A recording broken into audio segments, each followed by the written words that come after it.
একটি দুঃসংবাদ, টাঙ্গাইল কমিউটার জয়দেবপুর জংশনের আউটারে মুখোমুখি সংঘর্ষের শিকার হয়েছে একটি মালবাহী ট্রেনের সাথে।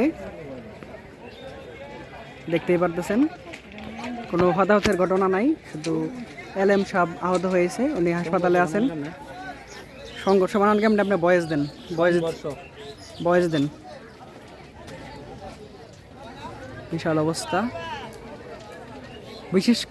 বিশেষ করে আজকে টাঙ্গাইল কমিউটারের অফ ডে ছিল, এমটি র্যাক ছিল। এমটি র্যাক থাকার কারণে কোনো সংঘর্ষ মানে কোনো হতাহতের ঘটনা হয়নি বলা যায় আর কি। এই যে এগুলা যাইতেছে রিক্স নিয়ে, কি দরকার এগুলা করার? উৎসব জনতা একদম ঘটনাস্থলে এসে হাজির হয়ে গেছে সংবাদকর্মীর আগেই। এখন উদ্ধারকারী ট্রেন এসে হাজির হয় নাই, এভাবে আছে।